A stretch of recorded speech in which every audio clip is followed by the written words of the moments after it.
আমি মাথা নিচু করে দাঁড়িয়ে চাচিকে জিজ্ঞাসা করলাম, কোনো জিনিসটা খুঁজে পাচ্ছেন না? তিনি হালকা হাসি দিয়ে একদিকে ইশারা করলেন। মনের মধ্যে এক অস্বস্তির অনুভূতি খেলা করতে লাগল, যেন মুহূর্তেই সবকিছু পাল্টে গেছে। আমি পরিস্থিতি থেকে সরে যাওয়ার চেষ্টা করলাম, কিন্তু তিনি হঠাৎ আমার হাত ধরে বললেন, প্রয়োজনের অতিরিক্ত ভদ্র হবার দরকার নেই। যা বলছি সেটাই শোনো। তার কথায় মনের ভিতরে এক অদ্ভুত টান অনুভব করলাম। নিজেকে স্থির রাখা তখন কঠিন হয়ে পড়েছিল। চাচি দ্রুত আমার কাছে এসে দাঁড়ালেন। তারপর চাচি, আমি সোফায় বসে টিভি দেখছিলাম। প্রায় 25 দিন হলো চাচার বাড়িতে আছি। চাচা সাধারণত বিদেশে থাকেন, তাই তাদের বাড়িতে মাঝে মধ্যে থাকতে হয়। তবে এবার চাচা আমাকে অন্যরকম অনুরোধ করলেন। তার চোখে অপারেশন হয়েছে, ডাক্তার বলেছেন 1 মাস ব্যান্ডেজ থাকবে। এই সময়ে তিনি চেয়েছিলেন আমি যেন তার পাশে থেকে সাহায্য করি। তার স্ত্রীও খুবই ছোট, তাই আমাকে সাহায্যের জন্য বলেছিলেন। আমি জানতাম না এই অনুরোধ আমার জন্য কতটা জটিল হতে চলেছে। একদিন ফোন বেজে উঠল। চাচা জানালেন তিনি বাড়ির দরজার বাইরে দাঁড়িয়ে আছেন। গিয়ে দেখি চাচা তার 22 বছরের স্ত্রীর সাথে এসেছেন। এই প্রথমবার চাচির সাথে দেখা হলো। তার সৌন্দর্য দেখে মুগ্ধ হয়ে গেলাম। এমন রূপসী মেয়ে আগে দেখিনি। যে কোনো পুরুষ তার রূপে মুগ্ধ হবে। চাচা জানালেন বিদেশে পরিচয়ের পর তাদের বিয়ে হয়েছে, তবে চাচির চোখে আমি এক রহস্যময় দৃষ্টি লক্ষ্য করলাম, যা আমাকে অস্বস্তি দিচ্ছিল। চাচা কথা বলছিলেন আর আমি মুগ্ধ চোখে চাচির দিকে তাকিয়েছিলাম। পরে দ্রুত চাচার প্রশ্নের উত্তর দিয়ে তাদের ঘরে নিয়ে গেলাম। আমার ঘরে ঢোকার সময় হঠাৎ কাঁধে কারো হাতের স্পর্শ অনুভব করলাম। ঘুরে দেখি চাচি এক অদ্ভুত হাসি নিয়ে তাকিয়ে আছেন। তার সেই হাসিতে যেন হাজারো প্রশ্ন লুকিয়েছিল। আমি কোনো উত্তর দিতে চাইনি, কারণ জানতাম সেটি চাচার জন্য ভালো হবে না। দ্রুত চাচাকে ঘরে নিয়ে গিয়ে বসতে বললাম। তখনই চাচি বললেন, কুনাল, রান্নাঘরে কোনো জিনিস কোথায় রাখা আছে একটু দেখিয়ে দেবে। তার কথা শুনে কিছুটা অস্বস্তি লাগল। প্রথম দেখাতেই মনে হয়েছিল তিনি সঠিক চরিত্রের কেউ নন।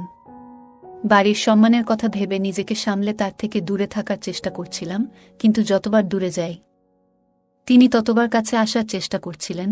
চাচা বললেন, যাও চাচিকে রান্নাঘরের বিষয়টা বুঝিয়ে দাও। নিরুপায় হয়ে উঠে দাঁড়ালাম। রান্নাঘরের দরজায় পৌঁছে দেখি চাচি এক অন্যরকম দৃষ্টিতে তাকিয়ে আছেন।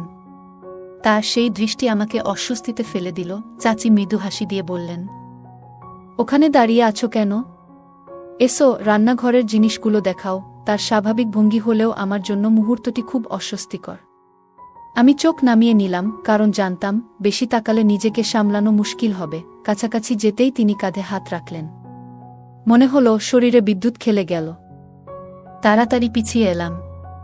তিনি মুচকি হেসে বললেন, বাহ, তুমি তো খুবই সৎ। ভাবতেই পারিনি তুমি এতটা সরল। আমার তো ভিন্ন ধারণা ছিল। তার কথা শুনে হতবাক হয়ে গেলাম। মনে হলো তিনি যেন আমার পুরো জীবনটাই জানেন। তার এমন কথায় যেন আকাশ ভেঙে মাথায় পড়ল। এমন কিছু কথা ছিল যা আমার পরিবারের কেউই জানত না, এমনকি বেশিরভাগ বন্ধুর কাছেও কখনো বলিনি। তাই চাচির মুখে এসব কথা শুনে আমি অবাক হয়ে গেলাম।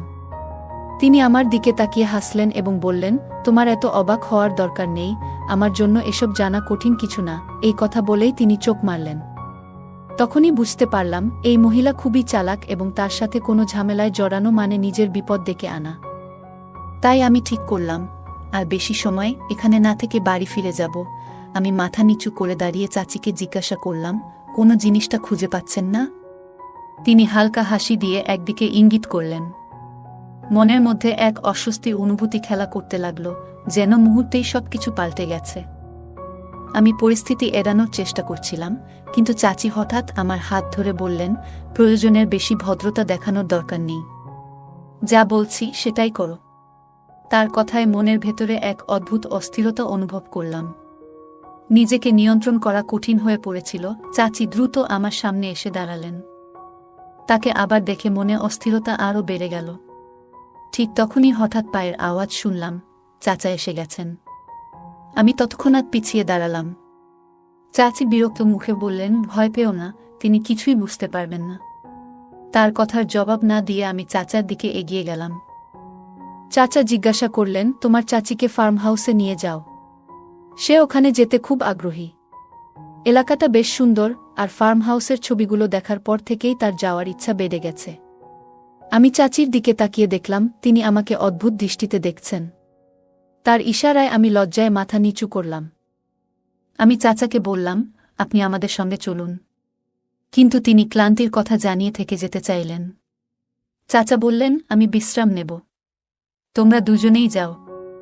আমি ভেতরে ভেতরে দ্বিধাগ্রস্ত হলেও পরিস্থিতি নিয়ন্ত্রণে রাখার সিদ্ধান্ত নিলাম। চাচি উত্তেজিত হয়ে বললেন, তাহলে আর দেরি কেন? তাড়াতাড়ি চলো। এই বলে তিনি আমার হাত ধরে সামনের দিকে টেনে নিয়ে যেতে লাগলেন। আমি পেছনে ফিরে চাচার দিকে তাকালাম, কিন্তু তিনি তখন অন্যদিকে মনোযোগী ছিলেন এবং আমাদের দিকে ফিরেও তাকাননি। চাচি শক্ত করে আমার হাত ধরে রেখেছিলেন, যা আমাকে খুবই অস্বস্তিতে ফেলে দিচ্ছিল। অবশেষে এক ঝটকায় হাত ছাড়িয়ে নিয়ে বললাম, তোমার এই আচরণ মোটেও ঠিক নয়। আমাকে যেভাবে ভাবছ, আমি সেরকম নই। তোমার কোনো ইচ্ছা পূরণ করার দায় আমার নেই। আমার কথা শুনে তার চোখে পানি চলে এলো, কিন্তু আমি তাকে পাত্তা না দিয়ে সরে এলাম। মনে হচ্ছিল 22 বছরের একজন মেয়ে অসহায়ভাবে আমার সামনে দাঁড়িয়ে আছে এবং তার এই নির্ভরশীলতাই আমাকে অস্থির করে তুলছে। আমি দ্রুত নিজের ঘরে চলে এলাম। বুক ভরে শ্বাস নিলাম, কিন্তু মাথা ভারী লাগছিল। মনে হচ্ছিল এই পরিস্থিতি সামাল দেওয়া আমার পক্ষে সহজ হবে না। অবশেষে নিজেকে বুঝতে দিলাম যে আমার সীমাবদ্ধতা রয়েছে। তবে পরিস্থিতির চাপ আমার ভেতরে এক অদ্ভুত লড়াই তৈরি করছিল। এর মধ্যেই চাচির সুন্দর পোশাক পরা দৃষ্টিনন্দন রূপ দেখতে পেলাম। তাকে দেখে আমি থমকে গেলাম। তার সৌন্দর্য যেন আমাকে মুগ্ধ করার চেষ্টা করছিল এবং বারবার চোখ ফিরে যাচ্ছিল। মনে হচ্ছিল নিজের আবেগকে দমন করা কঠিন হয়ে পড়ছে।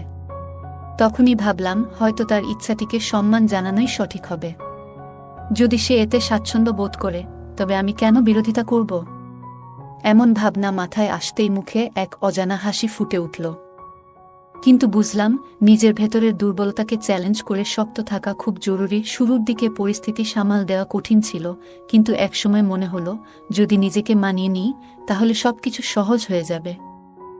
এই ভাবনা আমাকে খানিকটা স্বস্তি দিল। তখন থেকেই মনে হলো সবকিছু স্বাভাবিক হচ্ছে। তাই বেশ আত্মবিশ্বাসের সুরে বললাম, চলো, আমাদের যাত্রা শুরু করতে হবে। আমি চাচাকে বললাম, দ্রুত না গেলে আবহাওয়া খারাপ হয়ে যাবে। আমার কথা শুনে চাচা মৃদু হেসে বললেন, আবহাওয়া খারাপ হলে ওখানেই থেকে যেও, দুজনের জন্যই সুবিধা হবে। চাচার এমন সহজভাবে আমার প্রতি বিশ্বাস দেখে মনে একটু অপরাধবোধ তৈরি হলো। তার এই অগাধ আস্থা আমাকে কিছুটা অস্বস্তিতে ফেলে দিল। ঠিক তখনই অনুভব করলাম, কেউ আমার হাত ধরেছে। তাকিয়ে দেখি, চাচি দাঁড়িয়ে আছেন আর মিষ্টি করে হাসছেন। তিনি বললেন, চলো, আর দেরি কেন? আমি মৃদু হাসলাম, যা দেখে চাচি একটু অবাক হয়ে নিচু হয়ে তাকালেন। তার অভিব্যক্তি দেখে মনের ভেতর এক অদ্ভুত টান অনুভব করলাম। তাকে নিয়ে দ্রুত গাড়ির দিকে এগোলাম। পথের মাঝে তিনি মুচকি হেসে বললেন, তোমার সাহস তো তাড়াতাড়ি ফুরিয়ে গেল। আমিও হেসে উত্তর দিলাম, সামনে এমন একজন সুন্দরী থাকলে কারই বা সাহস থাকে? তার হাসিটা যেন মোহময়। মনে হলো তার সৌন্দর্য যেন এক সম্পূর্ণ শিল্প। তার কণ্ঠ, তার হাসি, সবই অনন্য। তখন বললাম, সেখানে গিয়েও কি তুমি এমনভাবেই অন্যদের আকর্ষণ করবে? আমার কথা শুনে তিনি প্রথমে একটু বিরক্ত হয়ে তাকালেন, কিন্তু কিছুক্ষণ পরই হেসে উঠলেন। তার এমন আচরণ দেখে আমি অবাক হলাম।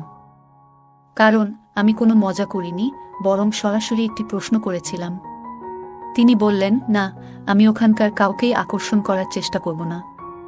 তোমার চাচা আমাকে ঘরে রাখতে চাইতেন, যাতে বাইরের কারো সাথে আমার কোনো সম্পর্ক না হয়। তার কথা শুনে আমি কিছুটা অবাক হয়ে জিজ্ঞাসা করলাম, চাচা এমন করতেন কেন? তিনি হেসে বললেন, একবার তোমার চাচা ভুল বুঝেছিলেন। তখন আমি বলেছিলাম, সে আমার দূরের আত্মীয়। কিন্তু তুমি তো জানো তোমার চাচা কতটা সরল। তিনি আমাদের একসাথে যেতে দিয়েছেন, যদিও জানেন যে আমরা দুজনেই তরুণ। বেশিরভাগ মানুষ বুঝতে পারে না কখন পরিস্থিতি খারাপ হয়ে যেতে পারে। তার এই কথা শুনে আমি মাথা নেড়ে বললাম, না, চাচা খুবই বিচক্ষণ মানুষ। তার এই বিশ্বাসকে কখনো ভুল ব্যাখ্যা করতে দিও না। আমার কথা শুনে তিনি কিছুক্ষণ চুপ থাকলেন। মনে হলো তার ভেতরেও কোনো দ্বিধা কাজ করছে। আমাদের যাত্রা তখনও শুরু হয়নি, কিন্তু মনে হচ্ছিল এই যাত্রা শুধু সময়ের নয়, মনস্তাত্ত্বিক দ্বন্দ্বেরও। আমার কথা শুনে সে হাসল এবং বলল, হয়তো তাই হবে, কিন্তু আমার ব্যাপারে সে একেবারেই বোকা। আর এটা নিয়ে আমি বেশ খুশি। এখনো তুমি জানো না যে সে আমাকে কতটা বড় আনন্দ দিতে চলেছে। আমি ওর দিকে তাকাতেই সে খিলখিল করে হেসে উঠল। ফার্ম হাউস এখানে থেকে প্রায় 2 ঘন্টার পথ। আমরা প্রায় আধা ঘন্টা ধরে গাড়ি চালাচ্ছি। আমার মনে হচ্ছিল যেন উড়ে সেখানে পৌঁছে যাই। যত দ্রুত যাওয়ার চেষ্টা করছিলাম ততই যেন বাধা আসছিল। প্রথমে গাড়ির যান্ত্রিক সমস্যা দেখা দিল, তারপর হঠাৎ করেই পেট্রোল শেষ হয়ে গেল।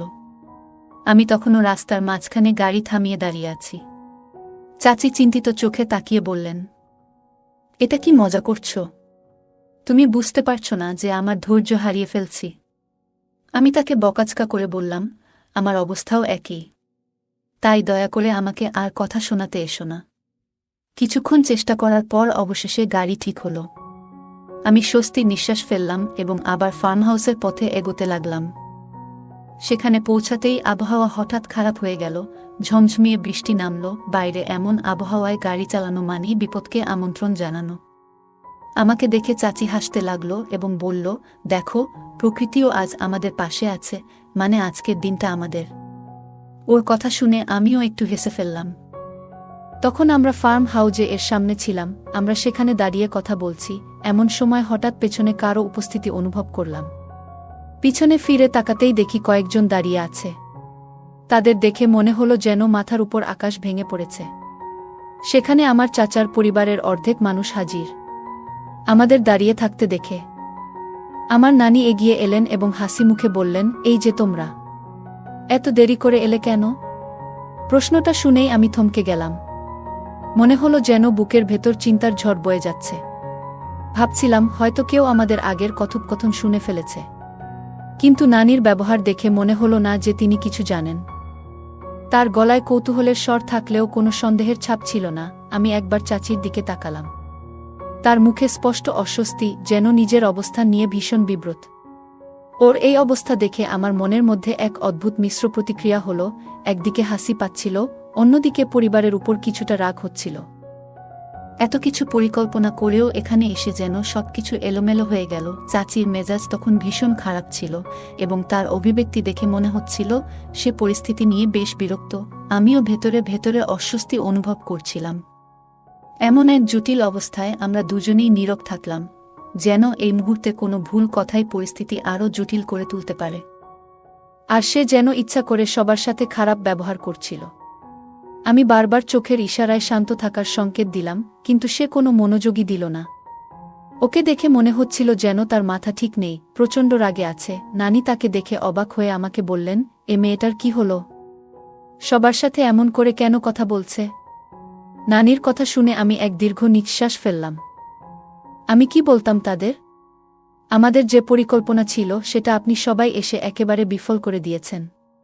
আমার মুখে হতাশার ছাপ দেখে নানি বললেন, সত্যি বলো, তোমরা ঠিক কি ভেবে এখানে বসেছিলে? তার কথা শুনে মনে হলো যেন আকাশ আমার মাথার উপর ভেঙে পড়েছে। নানির প্রশ্নে আমি কিছুক্ষণ চুপ থেকে নিজেকে সামলালাম। তারপর বললাম, আসলে আমরা ভাবিনি যে আপনারা সবাই এখানে থাকবেন। নানি হাসি মুখে বললেন, আমরাও তো পরিবার, তোমাদের কাছের মানুষ। তবে কেন ও এত বিরক্ত হচ্ছে? তার কথায় আমি কাঁধ ঝাঁকিয়ে কিছু না বোঝার ভঙ্গি করলাম, আর নানি খুশি মনে আরও কিছু বলতে লাগলেন। আমি তখন চুপচাপ বসে সবার কথাবার্তা শুনছিলাম।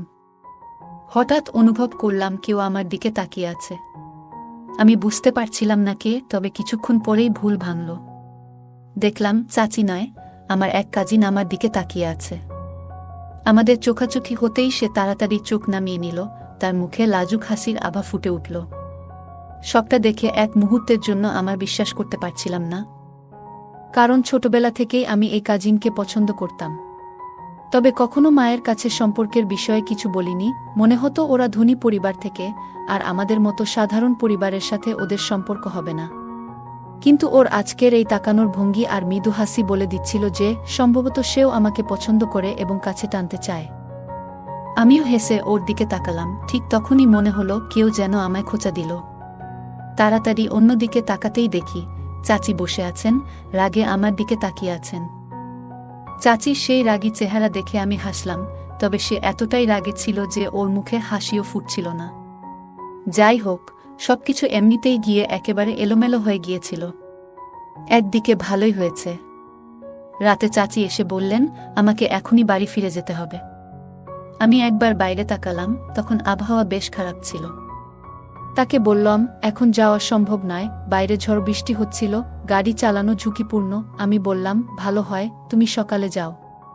কিন্তু সে জেদ ধরল।